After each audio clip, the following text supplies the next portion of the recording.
Okay, good evening and welcome back once again to the We Are Marshall podcast. Of course, my name is Stephen Marshall and this is my co-host Bill McIntyre. We're just two guys discussing the issues of the day, laying out the facts of those issues and giving you our opinion and view on those issues. We'd also love it here at the We Are Marshall podcast if you would like and share all of our episodes around your social media. We can be found on YouTube, TikTok, Facebook, Instagram, Locals, X, True Social, and Rumble. Rumble is where we populate our full channel with season 1 and 2 of all of our episodes. Download the free app Rumble and search the We Are Marshall podcast. Then subscribe and follow to get notification of new episodes and other endeavors by Bill and I. Check out our episodes on all these social media sites and share them to help us grow. We would also love it if you would check out our website at www.wearemarshallpodcast.com. You can see a number of things Bill and I are working on the website. If you go to Bill's bio, you can click on a link to all his blog posts and check out Vella on Amazon, where Bill also writes episodic short stories for your viewing. Check out my new 2 books for sale on Amazon, The Unforeseen Enemy and The Perception Therapist. Both are available now. Also, check out our sponsors, Local Prints New Hampshire.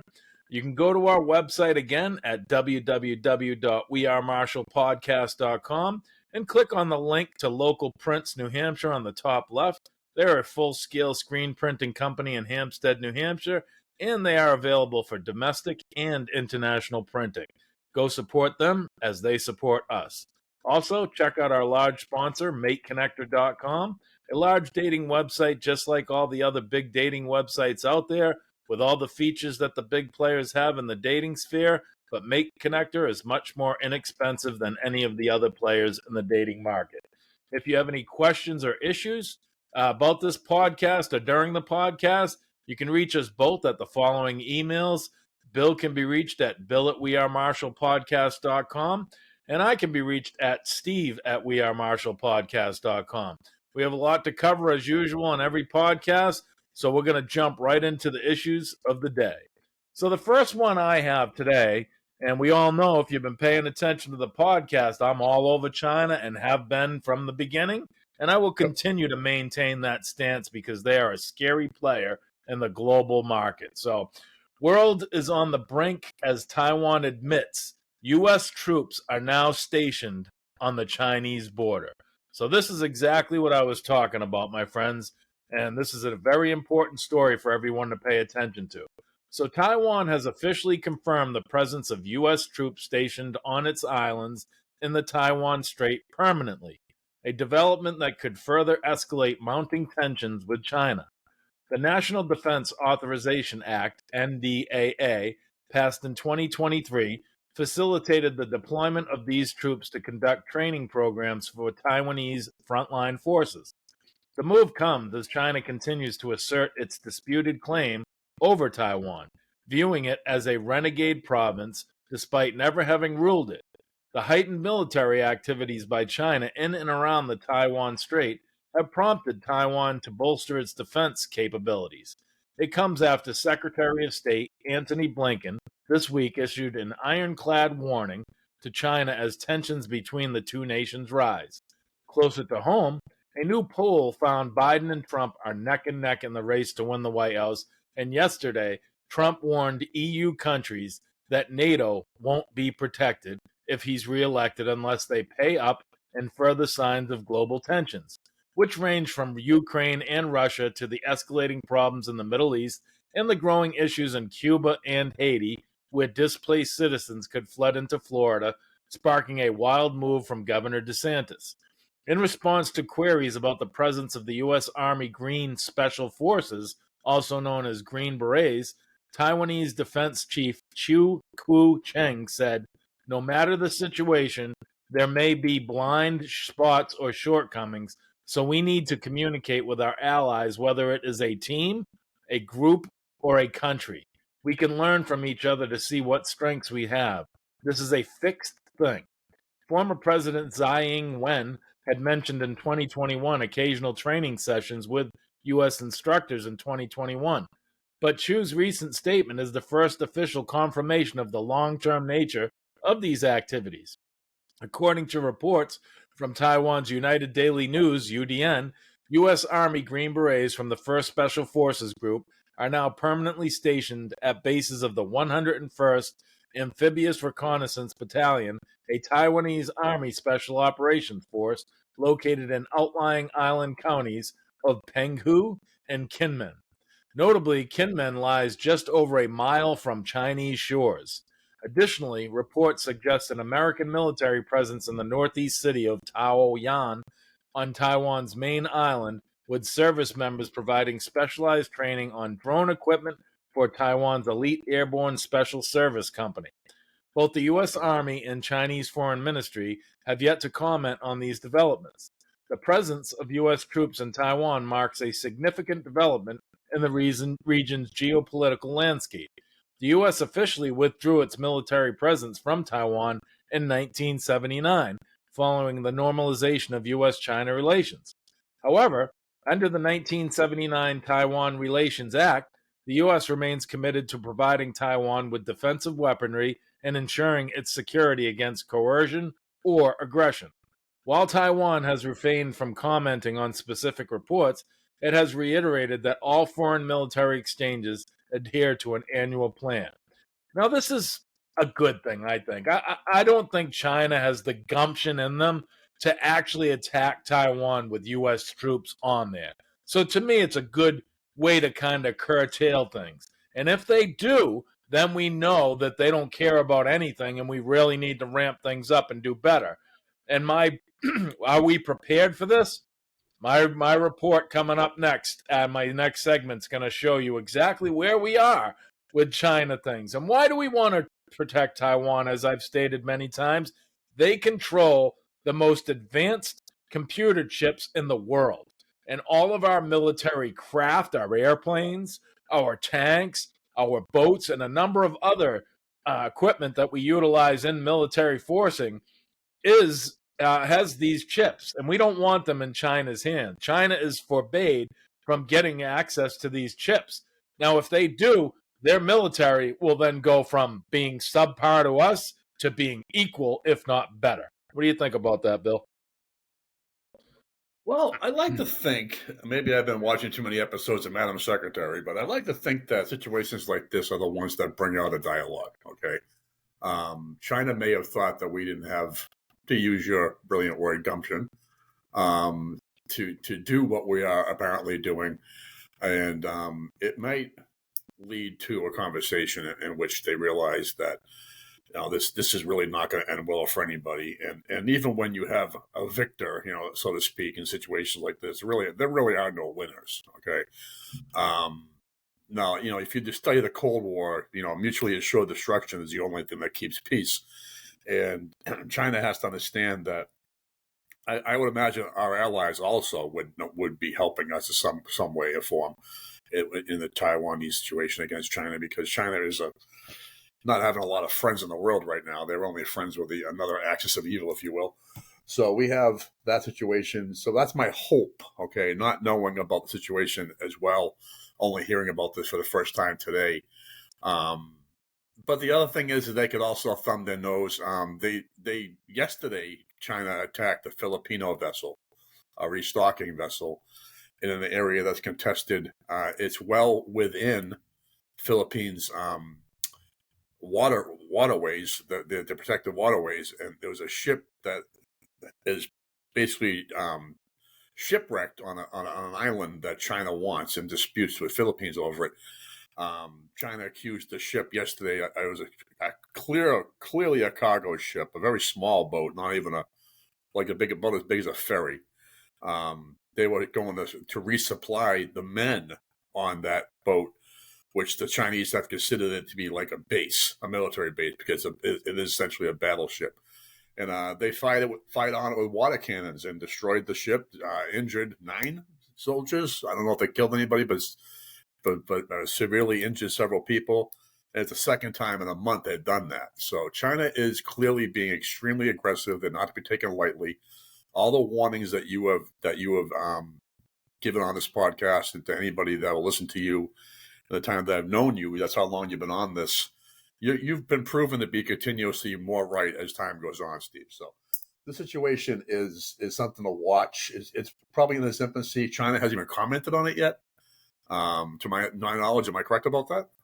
Yeah, they haven't made a comment, but imagine us Yeah. being 1 mile from the Chinese shore. Oh, yeah, of course. Would you ever have thought that to happen? No, definitely not. But this Taiwan thing is this is nothing new to them. We have a long-standing policy, just like my story today is going to be more on Israel, is which we have a long-standing policy. It was even rewritten 2 years ago, as far as what our duties and obligations are to this particular this country. So Taiwan is an ally. We will defend it with the same veracity that we defend any ally, and China's going to have to understand that we have to do that. And then when you add in the fact that it's not over property, it's not over land, it's over intellectual property. You just laid out the stakes. The stakes are we lose our military advantage. If all of our chips are being made in China, the technology breaches are endless. So I mean that's going to spell disaster, because people fighting is one thing, but when you start controlling the means of production and things like that, that's when things get ugly. That's how you win wars. So, and you look at that's what we're dealing with China with COVID stuff. When we talk to them, many of the pharmaceuticals that we get in this world, many of the parts come from China. We don't want to put ourselves in a position like that with our weaponry. I mean, that would be ludicrous. China can never get a hold of this technology. I don't know how we prevent them. I don't know how we have so far, but I hope we can continue to maintain it. And hopefully this move by us does help it. So you mentioned about, I'm sorry, real quick, you mentioned about NATO not paying dues. Well, Donald Trump, if you remember, he got all of the UN members to pay up, all of them. He made an absolute, he held his breath and turned blue like the biggest baby on the planet, but he got everybody to pay. So, and that's what we're hoping he can do with NATO as well, and that would help. I mean, they should pay the U.S. shouldn't have to pay the whole bill and continue to be the only police in the globe. So that's right. It should be a coalition of people and our allies. But here at the We Are Marshall podcast, that's our first issue of the day. As you will always see when you watch this, Bill and I usually have themes to our issues. So Bill's going to start off with his first issue theme and go from there. Here at the We Are Marshall podcast, like, share, and subscribe on Rumble and all of our social media, please. Go ahead, Bill, with your first topic of the day. Thank you, Steve. And people, check out his books, man. This is first, especially this first book, The Unforeseen Enemy. This book he wrote is more like a revelation than a prediction than it is a piece of fiction. It's excellent, and it's relative to what we talk about every day. So my theme today, you're welcome, Steve. Yeah, you deserve it. My theme today is a continuation of my favorite subject right now, and that is the war in Gaza. The situation with Israel always fascinates me. I see tremendous importance and tremendous weight on it.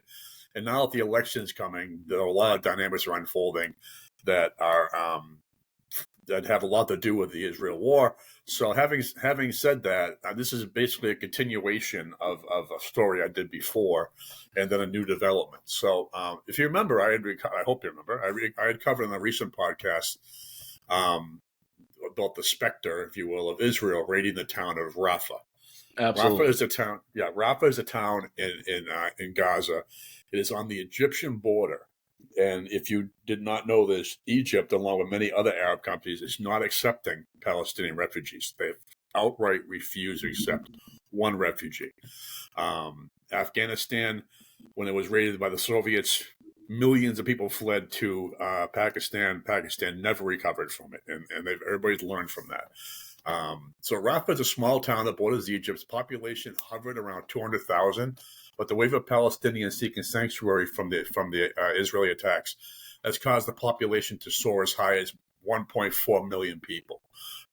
They said 1 million, but it's estimated maybe 1.4. Rafah lies on the border of Egypt, like I said. and Egypt has refused to accept any refugees. Representatives for those countries argue, all the countries that don't take Palestinian refugees, they argue by and large that Palestinians should not be forced to leave Gaza, and many Arab states in the region are actively blocking Palestinians from traveling out of Gaza by refusing to issue visas to Palestinian passport holders. Each of those countries underscores the point they do not want to be complicit in the forced evacuation, and they speculate that Israel will not allow those who leave to return, despite comments by Israel's foreign minister and others to the contrary. So Israel had announced earlier this month that it was preparing a ground attack, and it was the basis of Joe Biden's State of the Union hot mic moment, come to Jesus meeting up with Netanyahu, which he was caught speaking to fellow cabinet members about his concerns about Netanyahu's behavior. And by his behavior, I mean his aggressiveness and sticking to his plan of eradicating Hamas wherever he may find them. He suggested that Rafah, with its humanitarian crisis brewing, would be cause for heightened action by the U.S. if Netanyahu were to proceed. But in an interview the next day, he waffled and admitted that he would never stop supporting Israel militarily, in particular the aspects of the Iron Dome, Israel's defense system, from missile attacks. So his comment held no significance. Essentially, it was moot. It was just a major flip-flop, if you will. But enter Kamala. Kamala Harris, in an ABC interview that aired on Sunday, Vice President Kamala Harris suggested that Israel could face consequences for invading Rafah, which is definitely an increase, an escalation in the rhetoric. In the interview with ABC News, correspondent Rachel Scott asked the vice president whether Israeli Prime Minister Netanyahu's planned invasion was considered a red line for the administration. She was quoting Biden's comment to the same thing formally. And Harris warned that if Israel were to launch a ground assault on Rafah, it will be a huge mistake, and that's in quotes. Harris emphasized that any major military operation in Rafah would be ill-advised, considering that there is nowhere for the residents to go. So she means ill-advised from a humanitarian point of view. She wasn't saying it was ill-advised militarily. It was ill-advised as far as the humanitarian crisis, which was shaping up in Gaza, where medical supplies, and food, water, all essentials are rare. There's definitely a situation going on in Gaza that is nothing to make fun of, okay? She said that they have no place to go. She said approximately 1.5 million people currently reside in Rafah, having been instructed to seek refuge there. Harris did not explicitly label Prime Minister Netanyahu as an obstacle to peace, but she stressed that too many innocent Palestinians have lost their lives. For reference, about 10,000 Palestinians have lost their lives so far in the conflict. She asserted that both Israelis and Palestinians deserve equal security and dignity. Okay. Not an awful talking point, but there's more. We have been clear in multiple conversations and in every way, she said, that any major military operation in Rafah would be a huge mistake. Let me tell you something. I have studied the maps. There's nowhere for those folks to go. Anybody with a globe can see the other place to go, you know? But okay. But that's so ridiculous because haven't we taken Afghanistan people, Syrian people, of course, yeah, Iraq people? Judging by the protests, we have quite a few Palestinians in this country already. So I know, yes. But my point being is, it doesn't mean you can't look at a map and say there's nowhere to go. I mean, look at the political landscape involved, right? What I'm saying is, we took people that were far away from us to us. I'm willing to bet that there were some European countries that also did the same thing. So I don't understand what she means. Okay, well, we do the same thing we did for those countries, correct? Right. Yeah. Well, she's making a statement in which she's basically saying she's the smartest person in the room again, and she does that. But this was really one of the biggest takeaway from it because it evoked some hilarious responses. So she said, like I said, to say it again, because it's going to be mentioned many times in this segment, I have studied the maps. There's no place, no way for those folks to go. A mistake, Scott pressed, but would there be consequences if Netanyahu does move forward? Well, Kamala says, we're going to take it one step at a time, but we've been very clear in terms of our perspective on whether or not an invasion should happen. So there she backpedaled. No clear plan. They're still going to have a wait-and-see attitude. Okay. So are you ruling out that there will be consequences for the United States? The interviewer again pressed. And she said, I am ruling out nothing. I'm sorry, but that should have been a we. Okay. We. ruling out nothing, but that's just me. Okay. So Harris's comments were just widely criticized as not only terrible war strategy, but a shameful abandonment of Israel. My husband is Jewish, so I am expert at making bad military decisions for Israel, international security professor Max Abrams joked. Fox News contributor Guy Benson wrote, VP warns Israel not to finish off Hamas. Hamas still has American hostages. This administration should be on television every single day demanding hostages be released, not threatening consequences against Israel. Release the damn hostages. It's very simple. Negotiations have to happen after, veteran Sean Parnell said.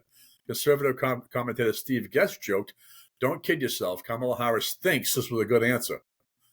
And then we have one of the world's great orators and cartographers. We are so blessed. GOP Rapid Research Director Jake Schneider similarly mocked. And then we have the ultimate guide to the Biden administration's betrayal of Israel. Real Clear Investigations editor-at-large Benjamin Weingarten explained. And then in a lengthy post, conservative commentator A.G. Hamilton wrote, studied the maps. Kamala Harris is now openly stating this administration's position is that Israel cannot win the war. They must ensure Hamas's survival. This not only is wrong and unacceptable from a military standpoint, but takes away any incentive Hamas has to negotiate their surrender. Why would Hamas release the hostages or agree to surrender if they know the U.S. is telling Israel that they can't go in and take them out? Where everyone knows the remaining battalions exist, and likely all the hostages are being held. Hamas can hold out in Rafah forever. They certainly aren't short on supplies as they steal or get a cut of much of the aid, and the U.S. plan is basically to give them more. He continued, this is the opposite of seeking a deal to end the war. It's undermined the possibility of one.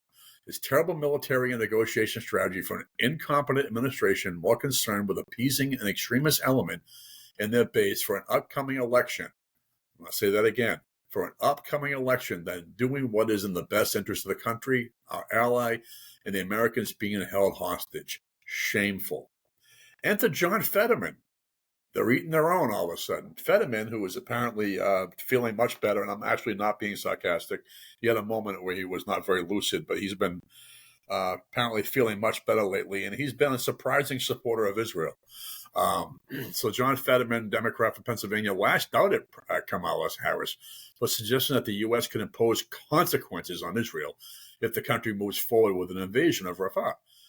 Fetterman made a statement on X in reaction to an interview Harris gave, in which she stated it'll be a huge mistake for Israel to carry out an offensive without U.S. approval. Hard disagree, Fetterman wrote in response. Israel has the right to prosecute Hamas to surrender or to be eliminated. Hamas owns every innocent death for their cowardice hiding behind Palestinian lives, he added. Excellent.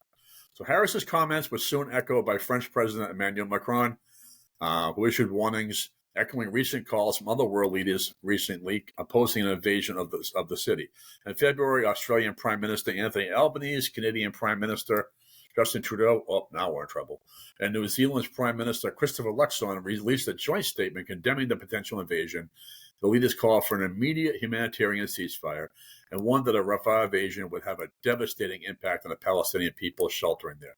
Additionally, AOC and other members of the squad have been using the word genocide quite frequently.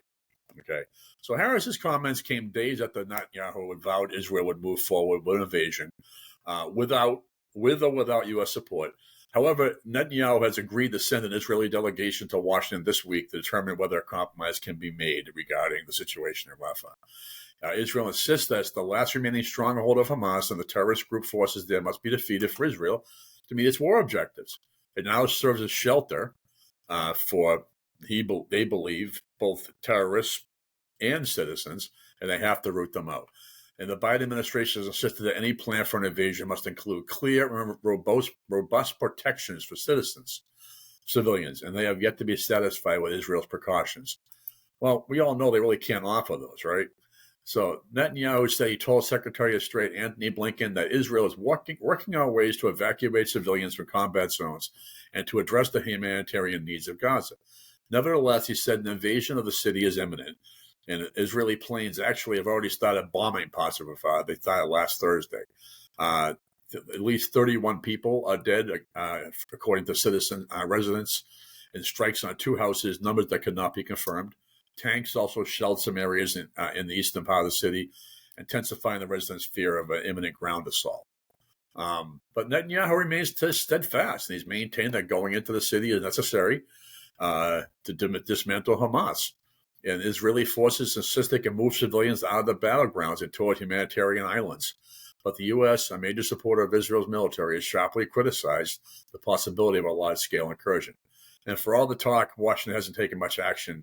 The pressure of the longtime U.S. ally and top recipient of U.S. military aid and the change in course. As a matter of fact, the U.S. has quietly approved more than 100 separate military sales to Israel since October 7th, according to the Washington Post. And so basically, if you're an Israeli leader, as long as the aid keeps coming, they can really ignore all the stern warnings of anybody in our government because they're still getting their weapons. So that's I think it's a pretty fascinating take. I think some good dialogue resulted from the usual Kamala Harris word salad. I think she's coming from a good place, but I think, again, she doesn't recognize the power of the words that she speaks. So, what do you think, Steve? Well, I think it's very hypocritical of the U.S. to say anything about the collateral damage that Israel's looking at when I believe estimated number in Iraq of collateral damage was above 100,000 people. Yeah. They're not even close to that. They're 1/10 of that, and we're complaining. And the situation that they are dealing with was much different than what we had to do with in Iraq. Iraq, we actually fought a military, okay? Yes. You're not fighting a military in Israel or Gaza. You're fighting a terrorist organization that does not utilize things like a military would. They will hide right under the building of a nursery or a daycare. They don't care. They will kill their people to utilize that as propaganda to continue some of the things that they're doing by saying Israel's killing civilians. But just so you all understand there, Bill brought up the statement of a red line. If you don't understand what that is, that's basically saying this is a red line, and if you cross that, we're coming to kick your ass. So that's what the red line has. And it is really funny that Kamala Harris, think of her career. When has being a map expert been conducive to anything that she does in her career? So it's just very ludicrous for her to say that she was a map expert. And again, the hypocrisy of us. Collateral damage, but we made all that collateral damage because we had a terrorist attack just like they did. It may not have been the same amount of people and the same amount of damage, but it doesn't have to balance out like that to show what it is. No, but if you compare the population and the amount dead, it was equivalent to 9/11. Ratio-wise, I guess you could say, yes. Yeah, it was. But the fact that we forget about that and that we went into a country and had over 100,000 collateral damage of civilians over an attack that happened on our soil, the similar situation, is just ludicrous to me. And in that, what you were addressing, that diatribe you went into, Bill, it couldn't have been hit any more perfectly, bullseye, that it is all because the election that's coming up in November. And as you can see, people are expendable to these people in power to get elected. They don't give a shit about us. They will kill you to get elected. They don't care. Yeah. This is the proof right there. So an evil man will burn down his country and rule over the ashes. Sun Tzu said that. Absolutely. It's very famous. The art of war. Yep. If you're into power, it doesn't matter what your country endures as long as you live and you are still the ruler. And this thing about Biden, he's in a spot because, we're talking about policy. Taiwan, we have a long-standing policy in 1979. Israel, we have a long-standing policy. But you can't ignore the fact that this became more of a criticism when all of a sudden it started to affect his voting bloc. And this is, I'm not putting it into such, reduce the entire situation to such terms. But people have to understand that the nature, which we talked about many times, the nature of which Israel has to conduct this war. So it's unpopular, but are we asking them, really? The big question, then I'll stop after this, the big question asked was, do we really want to end the war and reward Hamas and allow them to thrive to the point where they could do multiple October 7th going forward? You can't lose your heart for the situations once you engage in them. And Netanyahu is simply not losing heart. He's sticking to the message, and that's it. He's not, but that's the problem that everybody says about the Americans. They don't have the heart for No, these wars, and unfortunately, do you have the they're heart right. for people to just get killed? So you got to make up which heart you have to move Right. forward with many I of like these. that. I Yeah. like that. That's awesome. But good stuff, Bill. That's the We Are Marshall podcast. Please, everyone, go check out our episodes on YouTube, TikTok, Facebook, Instagram, Locals, X, Truth Social, and check out our channel with season 1 episodes. I believe there were about 64 in this season. This is our 18th episode, so go check them out and continue to support us and share them on your social media, and we'll continue to grow as we have. Now I'm going to move on to the third topic. My third topic ties into the first topic. Okay, here we are putting troops on the Green Berets to boot. I mean, I was in the military, a ranger. You're putting these special forces over there. That's no joke. I'm going to tell you that No. right now, just from my experience. But the next issue that I have is the U.S. military was hit with an embarrassing report exposing failings and a vulnerability to China. And this is what I've been preaching with some of these things that are going on.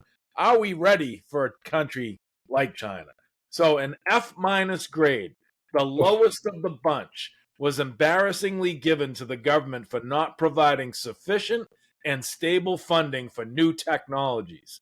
The U.S. military has been hit with a scathing report bashing its poor efforts in modernization and innovation that could see it at a disadvantage to China and other adversaries. The Ronald Reagan Institute released a report detailing the failings of the Pentagon in reworking defense technologies to give the U.S. a competitive advantage over other countries. The leading defense experts also called for smoother coordination between the government, private sector, and military, warning of embarrassment and potential conflict if nothing is changed. The grades are handed out to 10 key areas of the U.S. government, assessing the national security innovation base. This annual report saw a series of B's, C's, D's, and one F minus. The system is only a year old and was designed to measure the collective impact of the NSIB's critical yet largely uncoordinated ecosystem. The report read, and I quote, "The U.S. continues to excel as a global leader in innovation with a vibrant and dynamic private sector. But weaknesses persist as areas of grave vulnerability that undermine our competitiveness and risk leading to U.S. military inferiority. Congress also did not come away unscathed by the findings. It was slammed for dysfunction that ultimately prevents funds from getting to vital government initiatives that would otherwise help innovation. The F minus grade, the lowest of the bunch, was embarrassingly given to the government for not providing sufficient and stable funding for new technologies. Rachel Hoff, policy director at the Ronald Reagan Institute, said the F minus grade was to say, look, Congress is moving in the wrong direction, particularly as it comes to providing stable, on time appropriations. It comes after Chinese President Xi Jinping announced a complete overhaul of his country's military, with the focus being modernization and preparation for modern warfare. The U.S.'s struggle to do the same raises concerns over its ability to compete with China, as well as other potential adversaries such as Russia. Now, here we go. I'm laying out all these things about China and what they're doing and what we should be worried about. And this is what Bill and I really try to teach you folks out there. If you think just because our government is a government that they got your back and you're protected, well, you're wrong. Straight up wrong. And I'm not mincing words with this. I'm going to tell you. And this report definitively shows that. So don't sit back and think that they got us covered. Contact your senators, your congressmen, the president, but whatever you have to do. People got to start reaching out to these guys because they are so lackadaisical in our safety. And that's the number one thing that the Constitution was laid out for. Look at our border and what's going on in there. And what you don't understand and what you may not have heard about the border, there are a lot of Chinese dissidents coming here of young men military age. So what are they doing when we're looking at 2 million gotaways that we don't even know where they are and how many of them are China? China wants to break the Western world, and there's a number of reasons. Some of them are our own faults, and I'll get into that Yep. when I get through with a few things that I'm doing down the road to investigate and research this. But we are at fault for many things, and I've been on Russia about their nefariousness. But when I am some of the stuff I'm studying and looking at, well, it's just China's retaliation for things that may have been complicit in their country. What do you think of this Yeah. stuff going on, Bill, with this report? Well, I'll tell you something. I'm burning to talk about what you mentioned earlier, but I want you to do that homework, because this guy is sitting on an absolute powder keg of a revelation that I would be very comfortable saying that very few people know about it, and it will definitely change how you look at China. Fair enough, Steve? Yes, sir. Absolutely. All right. All right. What I think about this story, I think this story it reminds me a lot about Ronald Reagan. Okay. I've been doing a lot of binging historical documentaries and stuff, and the Cold War has been something that I've just been absolutely obsessed with lately. We did a couple stories on it. I realized that I didn't know as much as I'd like to, so I just kind of focused my attentions on it. And Ronald Reagan became president at a time of detente. Okay, it was an official policy in which we had normalized relations with Russia. In particular, we had agreed to halt a lot of the stockpiling of nuclear weapons that we had been doing. By the time that the 80s came around, Russia and the United States each had 30,000 plus nuclear weapons, ranging from suitcase side weapons into ballistic missiles. And Ronald Reagan came in, and he was already immensely popular when he even asked for the nomination. But Ronald Reagan fired people up anyways. Even though people were comfortable with the situation, he fired them up. He said, "We cannot sit on our hands." He said, "Russia is out there, and they are trying to find ways to become militarily superior, and they are close. Now is the time, right now, to build technology. And then he, of course, introduced Star Wars, which we all know how that ended. It essentially broke the Soviet Union. The wall came down, and the Cold War, to most people's understanding, ended. As we all know, as most others know, it never did. But what I'm getting at is, you can't sit on your hands, okay? We are technically in a time of peace right now, okay? We are not fighting any active wars of our own. We are involved, obviously, in a lot of conflicts, but we are relatively, even though the world's on fire, the United States is on a relative period of peace right now, where all wars are proxy, and our enemies we're fighting our enemies different ways, okay? The fact is, though, is that you always have to be prepared for anything, and that means to be ahead of everything. And if you are going to cut funding for technology that you need to be competitive to save American lives, which Steve and I will contend that our government could give less than one shit about the actual individual, it's shameful to allow yourself to get to the position where you have to play catch up like that. These people are not playing. Anybody who understands politics, you might not like bombers, you might not like aircraft carriers, you might not like fighter planes, you might not like nukes, okay? But you have those things for protection, is what you have those things. You don't have them, essentially, deterrence. Essentially, you need to believe in the notion of deterrence, okay? When you're 6'5" and on the playground, nobody's going to bother you, bottom line, okay? But if someone does, you better know how to hit back. Well, we're not knowing how to hit back if this report is true, and I hope something comes from it. I hope that the government realizes that if you're going to print money for solar panels and car batteries for an industry that's simply not even buying them, that you better find some money for these technologies that might save American lives. And basically, I hate to sound like Joseph McCarthy here, but save the American way of life as we know it. I mean, this it's that serious. I know we are not agree. hawks. And the American way of life is getting hit from so many different directions right now. It's terrible. The progressives are killing the foundation and basis of us, and then that's not an accident.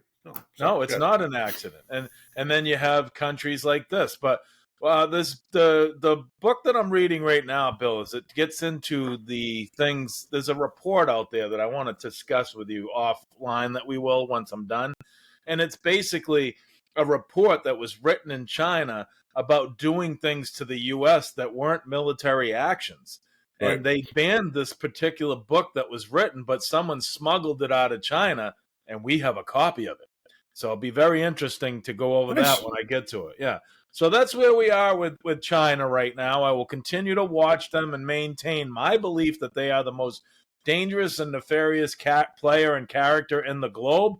But there are reasons, so I will give China the benefit of the doubt there. And some of the things that I've read that we've done things to them, which would, of course, make them do retaliatory action Yeah. against Well, us, which is unfortunate because that does support the value that Bill and I just said that our government just don't care about us if they're putting us in a situation with a country no, like that.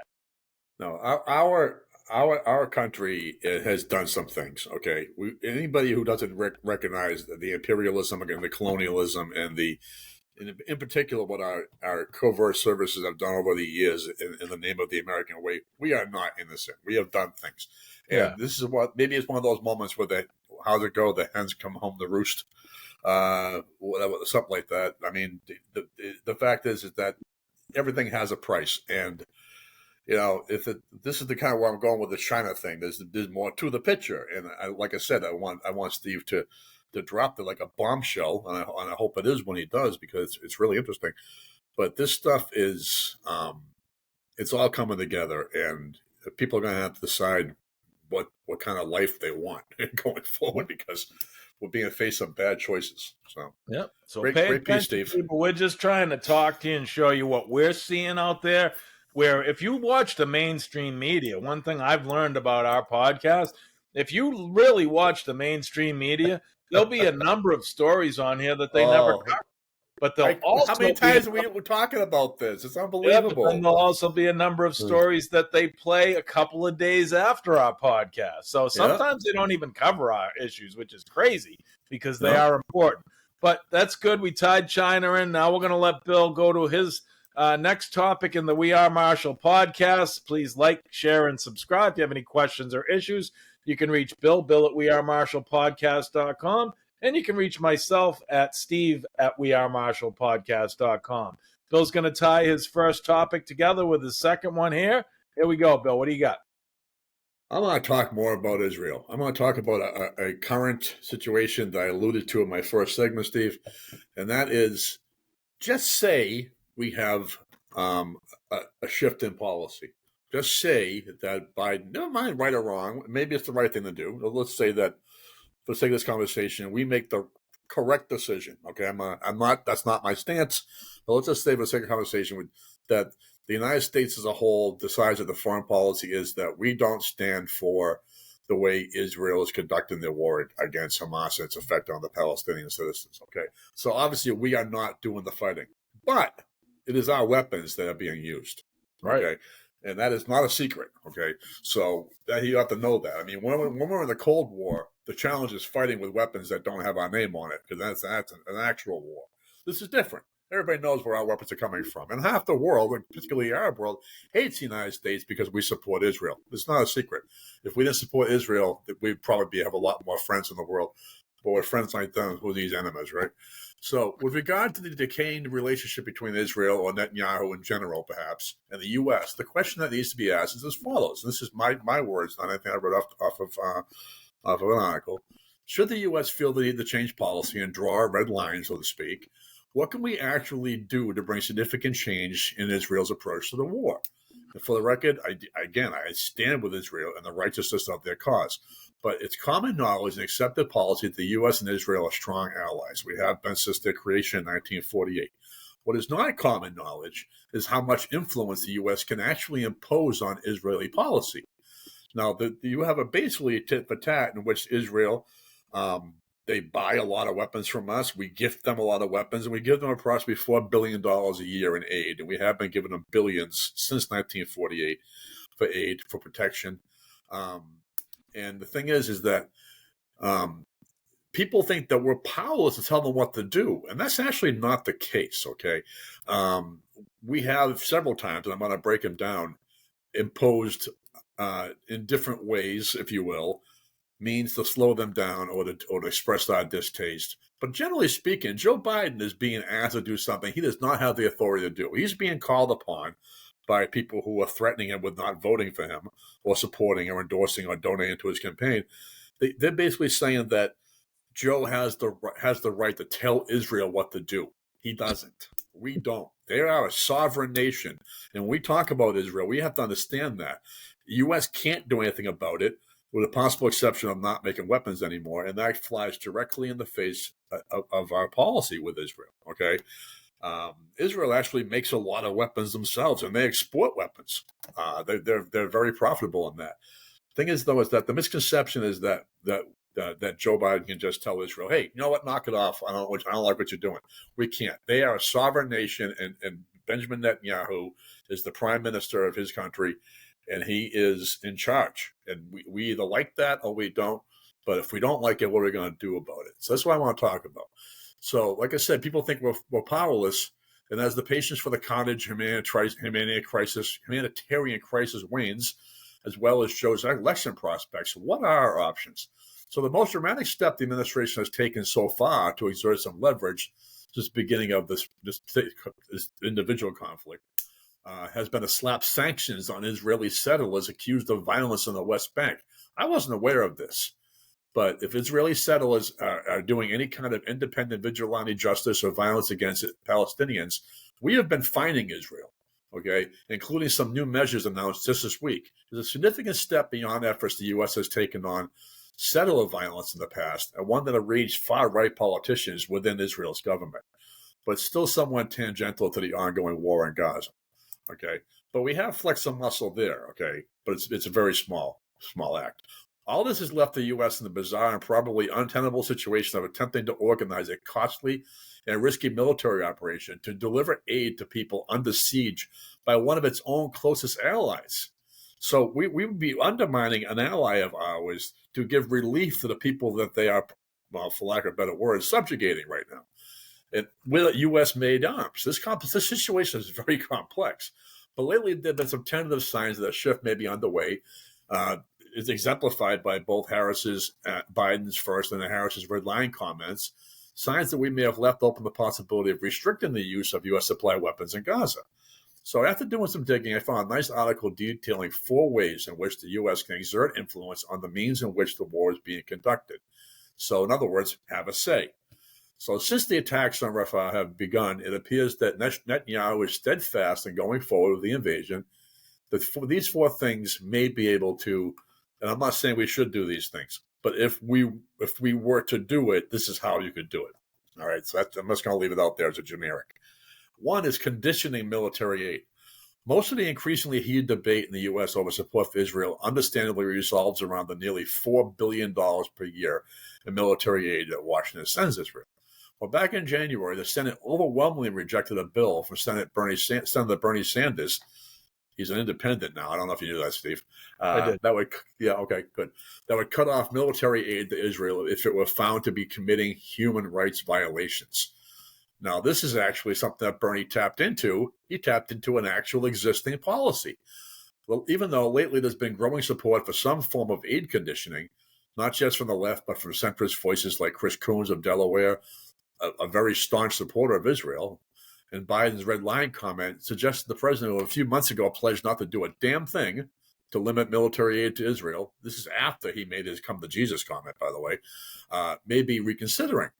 This week, Barak Ravid of Axios reported that if Israel moves ahead with a Rafah offensive, one of the options discussed internally between the White House, State Department, and Pentagon is to impose restrictions on the use of U.S.-made offensive weapons by the IDF in Gaza.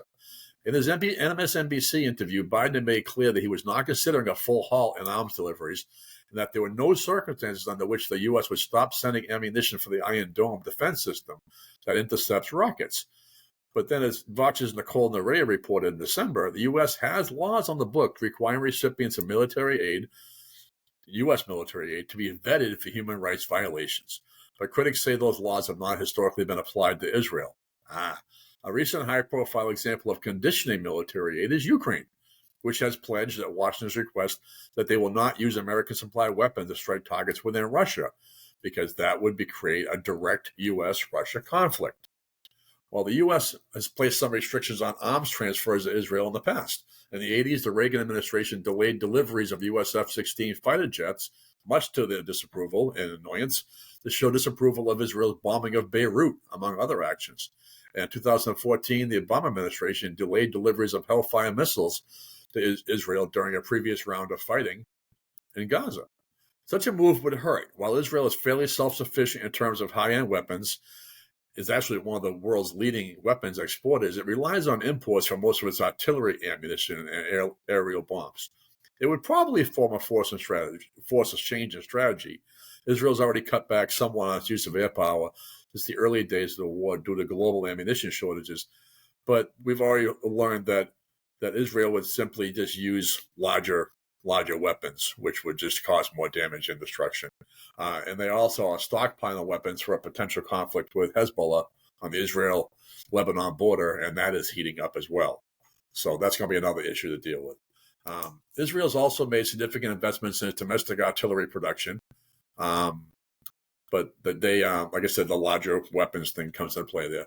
I just don't think that turning on and off the spigot of weapons is going to be very effective, a spokesman for the Rand Institute observed, particularly in this context, but it might in concert with a broader approach from the United States. But in the end, conditioning and restricting military aid might be less about hampering Israel's military capabilities than about sending a political signal, both to Israel and to Biden's own supporters, that something has fundamentally changed in the U.S.-Israel relationship. But it remains to be seen whether that's a signal that Biden's really willing to send. The White House wants the Israeli government to think that conditioning assistance is a very real possibility. But the question is how much of a real possibility it actually is. The UN is number 2. Another step reportedly under consideration to tamp down American defense of Israel at the UN Security Council. This is the number, Steve. The U.S. has traditionally acted as Israel's shield on the council. Of the 89 times it has used its veto as a permanent council member since the UN's founding in 1945, more than half were in defense of Israel. Washington has used its veto 3 times since the current war in Gaza, most recently to block an Algerian drafted resolution calling for an immediate ceasefire in late February. It has abstained from 2 other resolutions which call for increasing humanitarian aid and pause in fighting.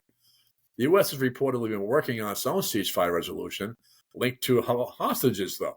They've clearly stated it's only contingent upon linking to releasing hostages since February, but it's not clear if this will ever come to a vote or was merely meant as a kind of warning to the Israelis. So far, the U.S. has been unwilling to allow any resolution calling for an immediate ceasefire, particularly while negotiations over a ceasefire tied to hostage releases are ongoing. But if it wanted to change tack, it could abstain from a vote on a resolution like Algeria's, vote for such a resolution or sponsor its own. So there's precedent for some action like that. The U.S. abstained on a ceasefire resolution during 2009's Operation Cast Lead, a previous war in Gaza, and nearly voted for it until a concerned lobbyist campaign by Israel convinced the Bush administration to abstain instead. But basically the logic there is if George Bush can do it, Biden can do it. The Obama administration also stood aside and allowed a vote condemning the construction of West Bank settlements during its lame duck period in 2016. Now, the third one, the bully pulpit. Another idea gaining momentum is that Biden just sidestep Netanyahu altogether and make his case directly to the Israeli people. Richard Haas, an influential veteran diplomat and former president of the Council on Foreign Relations, been the most prominent figure making the case that the president should travel to Israel and make a speech, perhaps to Israel's parliament, laying out the case for why Israel must change course in Gaza. It's increasingly clear the United States does not have a partner with its Israeli prime minister or government, Haas told Politico. A speech over the prime minister's head would clearly show what the U.S. believes and could lead to a real debate in Israel. Biden's visit to the country in the immediate aftermath of October 7th was widely praised across the political spectrum in Israel. Though his approval there has likely faded a little bit, particularly among right-wingers, it's still a safe bet he's more popular than Netanyahu, who only 15% now say should stay in office after the war. So that's interesting. They like how he's conducting the war, but they don't like him as a leader. That's kind of interesting, little stat there. It is theorized that a high-profile speech in Israel that affirmed U.S. support for the country and acknowledged the atrocities of October 7th, but also laid a case for why Israel's current course of action in Gaza is ultimately undermining the country's security, would be a more effective way to exert influence than reacting to events and doing things in a one-off tactic-by-tactic way. But A strategy like that also carries risks.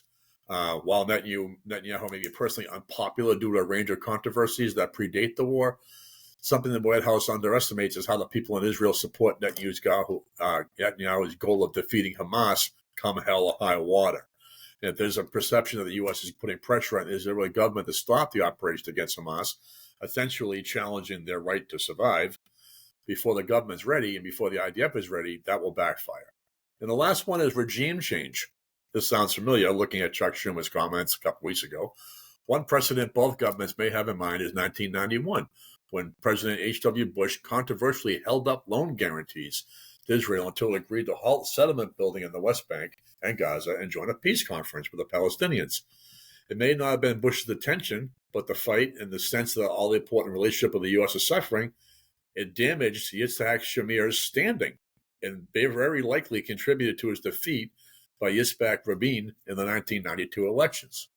So fast forward to today, the administration hasn't exactly been subtle about the fact that it would much prefer to be dealing with a new prime minister. And last week, Benny Gantz, who was both a member of Netanyahu's war cabinet and his leading political rival, met with senior officials in Washington, including VP Harris, despite the Israeli prime minister's opposition to the trip. And Harris said in an interview several days later that Americans should distinguish or at least not conflate the Israeli government with the Israeli people, just like Palestinians and Hamas, right? So, which can be taken to imply that the former is less worthy of support than the other. So basically, I'm not trying to trim this down a little bit. America's spies concluded that a different, more moderate Israeli government is a possibility. But this did not all go over well in Jerusalem. An unnamed Israeli senior official told the press in a statement that Israel is not a vassal state of the U.S., and we expect our friends to act to overthrow the terror regime of Hamas and not the elected government in Israel, as was done by Chuck Schumer, who is, I will always tell you all day long that he's a very major fan, supporter of Israel. He even called for new elections in Israel, which I chided quite a bit at the time. I said we don't have the right to call for a sovereign nation's new elections, but he was only suggesting that maybe with someone else this conflict would stop. But then comes in, everybody hears opinion on whether they should see it through or not. So basically, it was made clear that Biden just stopped short of trying to directly undermine Netanyahu. It's a very bad course of action for the United States to do anything with regard to any country where the goal is to interfere with domestic politics of the other country. And if he did try to complete an end run around Netanyahu, Prime Minister would hardly be in a position to complain. He did the same thing in the U.S. Congress in 2015 when he made the case against Obama's nuclear deal. So I know that was lengthy, but there's a lot of important stuff in there. So it really comes down to weighing the ultimate outcome and possibilities that of it not going as intended when we try to look at different ways to, I guess, force. And I'm not saying I'm in support of those things, Steve, but I wish they would try to enforce ways to instill change in a very unpopular situation. I think we should stay the hell right out of it and let them run it. We wouldn't listen to anybody else telling us to do anything in any war that we do. And the big thing is this has started. Yes. Netanyahu just shot over the bow today by not including Biden in the Rafah talks that they were doing today. So he don't care what Biden has to say. Biden's a weak president. He knows it. He's just trying to keep diplomatic ties with us in a good stance for the next administration, I'm sure, because that administration, if it's not Biden, will be much more supportive of Israel in many ways. But that we should just stay out of. But that was many people in Israel, Steve, have said that they'd much rather be negotiating with Donald Trump right now. That's an actual real thing. A huge poll. He won't play around. He will let them do what they have to do to end Hamas, which is a good thing. But good stuff. Tied it all together. People pay attention to Gaza. People pay attention to China. And now we're going to hand it over to Bill to finish up his topics today and his educational segment of this day in history. Go ahead, Bill. Thank you, Steve. I got a real short one for you here. In 1967, Martin Luther King Jr. leads a march against the Vietnam War. The Reverend Martin Luther King leads a march of 5,000 anti-war demonstrators in Chicago. In an address to the demonstrators, King declared that the Vietnam War was a blasphemy against all that America stands for. King first began speaking out against American involvement in Vietnam in the summer of '65. In addition to his moral objections to the war, he argued that the war diverted money and attention from domestic programs to aid the black poor. He was criticized by some prominent civil rights leaders for attempting to link civil rights and the anti-war movement. Now, that's actually the end of the story, but there is a little more, a little nugget that I picked up on my own.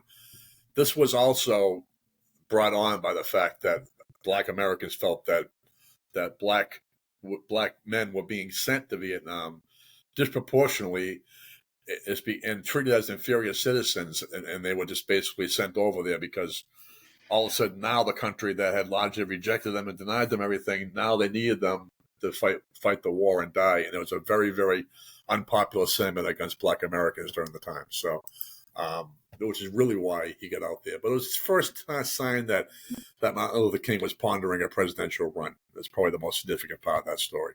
And that's actually all I have on that. And that would have been an interesting president run, I think, if we could have seen that. I think it would have been great for this country, to be honest with you. It would have forced a better dialogue on the race issues at the time, that's for sure. Undoubtedly, he was very good in that aspect. But good stuff. I hope you folks learned something. Now we're at the end of the podcast, where I usually do a human interest, a technological breakthrough, or some healthcare breakthrough. But we have an election coming up, and I found this story that I thought was kind of cool, that an optimist pollster finds Americans are far more alike than different, with shared values bridging political divide. So if you look at the political landscape now, it shows we are so divided. But let's see what this gentleman has to say so you folks can take a look in the mirror at yourselves here. After listening to the media, you might think America has sunk into a political civil war, with neighbors fighting neighbors, and each side convinced the other will ruin the country. Political debate has indeed become rancorous, but dig into the thoughts and feelings of everyday Americans and you will discover that things are better than you think. Dubbed the most optimistic pollster in the country, the Harris Poll's chief executive, Will Johnson, says the supposed divides disappear when you consider values, points of view, and experiences beyond politics, which makes common sense. Quote, "It turns out that we're more alike than different," says Johnson. "People on the left, right, and middle all want to make a difference in the world, value learning and growing, and most of all, crave love and caring. To put it plainly, our hearts are in sync. Of course, political views matter, but they are notoriously changeable, and they can neglect to capture the complexity of the attitudes of individuals, and the results often challenge conventional wisdom. In a Harris poll commissioned by Time, for instance, respondents were asked to select the adjectives to describe their own life.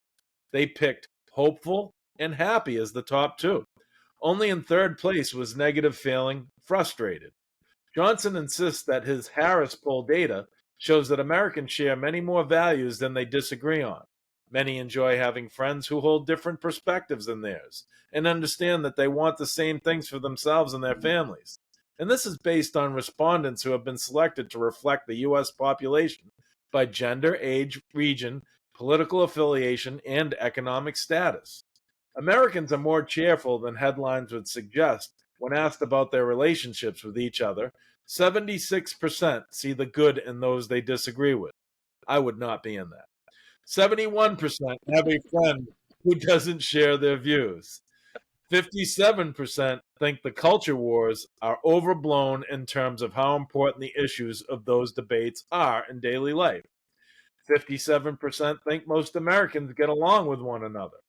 56% believe that opportunities exist for nearly all to attain the American dream. The rise in the number of independents with no party affiliation likely reflects the shared values of people who occupy the vast middle of the political spectrum. While other pollsters may look for black and white conclusions, Johnson always looks for the values beneath the surface. The idea that people can be put in a political box, which will then reflect the mood of the country, is outdated, says Johnson. Our goal is to find the nuance in U.S. public opinion, since so much of our world is gray. One final word from Johnson on the truth about a so-called divided America. He quotes, "The country has problems for sure," he says, "but most people remain hopeful and can see the big picture." Now that story to me felt good. Okay. And that's Sure. what my main segment is at the end of our podcast, Oh, to yeah. make you all feel good. And we talk about these subjects that are heady and deep, and they have, long lasting effects and Far-reaching consequences. Yeah, far reach, absolutely. yeah, lots of things. And when we see this, this should show that yes, we are tighter, we are closer, but it all does reflect, if you just go back in time to September 9/11, and you look at what happened to this country when that happened, we all came together on every political view, gender view, race view, everything. And we were united. And it just goes to show that, yeah, deep down in our core, as Johnson's saying, we are united. There are just some issues that we like to debate about, and some of us take it a little too far. So, what do you think about this type of a story, Bill, for the end of the podcast? Well, I'm not going to tell our listening audience what percentage you threw out there when I asked you about 9 years ago what the average what the amount of people in the world that were good were. Yeah, we definitely don't want to do that. But I will tell you this: it's changed. It has changed. All right, here's the thing, Steve. Okay, this is where my new relationship comes in. I am dating a not quite a liberal, but we're very different in a lot of ways, and she has said some things that. How she thinks Joe Biden is doing a good job, which kind of sent me off the rail a little bit. But, we had some fun. And we talk about these things all the time. Because here's the difference, okay? Here's the reason. Deep down, we all want the same things, okay? We want our kids to grow up safe. We presume, because it's always been this way, that our government will keep us safe. We presume not the right to be happy, but we presume what the Declaration of Independence states and the Constitution offers up, that we have the freedom to pursue what makes us happy. Okay, Right. And this is a huge thing, because not many countries go so far as to make these lofty statements that the United States did. The United States was an idea, American experience. Yep. right? The United States was an idea. We said, give us your Quakers, give us everybody. You come from an oppressive land. You come here, you do your thing, you be a citizen, you do your part, and you will have a good life, and the government won't be up your ass, okay? That's really what people wanted. All we care about is being able to live our lives, do our thing, keep enough of our paycheck, eat every day, sleep well, and know that our children are going to have the same, if not even better experience than we had, right? But here's the problem. The stirring of the pot creates another environment. Okay, Morgan Freeman always said, "Don't look at me as a black man. Look at me as a man. If we do that, we'll stop talking about race." But race is always in the picture, right? Because there's a thing that's always circulating on Facebook, right? It mix red ants and black ants in a jar. Nothing happens. You shake that jar and they start fighting. Okay. Well, we're the ants, and the media, whoever, the forces that be that we know about or don't know about, are the ones shaking the jar. And making things so they're so controversial. If you like Joe Biden or don't like Joe Biden, if you love Donald Trump or don't love Donald Trump, you have the right to do those things, and you have a reason for doing it, but it doesn't define who you are. This is what I said, to the woman I'm seeing. At the end of the day, our politics don't define who we are. We have other things to talk about. We move on, But this is a great story, because I like to believe that most people don't exemplify what the news is telling you, what the movies are telling us, that every black person hates every white person hates every black person. That didn't have that in any particular order, okay? That, people are looking down on people for their outward appearance and not for their character. I don't believe that. I mean, in my experience, you always told me I'm lucky I have a really pleasant circle. I'm a Mason. I hang around very happy people all the time. But it can be done, because every time I go to Masonic function, there's a room full of people not talking about politics, not talking about religion, asking you how you are, and talk about just what it's like to be alive, And this is very encouraging that people are going down that path, because we got to stop thinking about what we don't like about each other and start finding things that we do. And unfortunately, it takes a calamitous event for us to really see that. It does. It really does. But it's very good. You know how I feel about polls, but I still wanted to go over this. I thought it was very cool. I thought that was interesting. With the election coming up. But thank you once again for listening in or watching the We Are Marshall podcast. My name is Stephen Marshall, and this is my co-host, Bill McIntyre. We're just two guys discussing the issues that matter, laying out the facts of those issues and giving you our opinion and view on those issues. We'd also love it here at the We Are Marshall podcast, as we stated, if you would like and share all of our episodes around your social media. We can be found on YouTube, TikTok, Facebook, Instagram, Locals, X, Truth Social, and Rumble. Rumble is where we populate our full channel with season 1 and 2 of all of our episodes. Download the free app Rumble and search the We Are Marshall podcast and subscribe and follow to get notification of new episodes and other endeavors by Bill and I. Check out our episodes on all these social media sites and share them to help us grow. We'd also love it if you would check out our website at www.wearemarshallpodcast.com. You can see a number of things Bill and I are working on the website. If you go to Bill's bio, you can click on a link to all his blog posts and check out Vella on Amazon, where Bill also writes episodic short stories for your viewing. Check out my 2 books currently for sale on Amazon, The Unforeseen Enemy and The Perception Therapist. Soon to come to Amazon will be Skies Over Terrorism. The other previous 2 are both available now. Also, check out our sponsors, Local Prints New Hampshire. You can go to our website again at www.wearemarshallpodcast.com and click on the link to Local Prints New Hampshire on the top left. They're a full-scale screen printing company in Hampstead, New Hampshire, and they are available for domestic and international printing. Go support them as they support us. Also, check out our large sponsor, MateConnector.com, a large dating website just like all the other big dating websites out there, with all the features that the big players have in the dating sphere. But Mate Connector is much more inexpensive than any of the other players in the dating market. If you have any questions or issues, you can reach us both at the following emails: bill@wearemarshallpodcast.com and me, Steve @wearemarshallpodcast.com. We enjoyed this podcast with you. We hope you learned something, enjoyed it, and you'll be back soon. We'll be back in a day or so with another episode, and we'll get this one up for you now.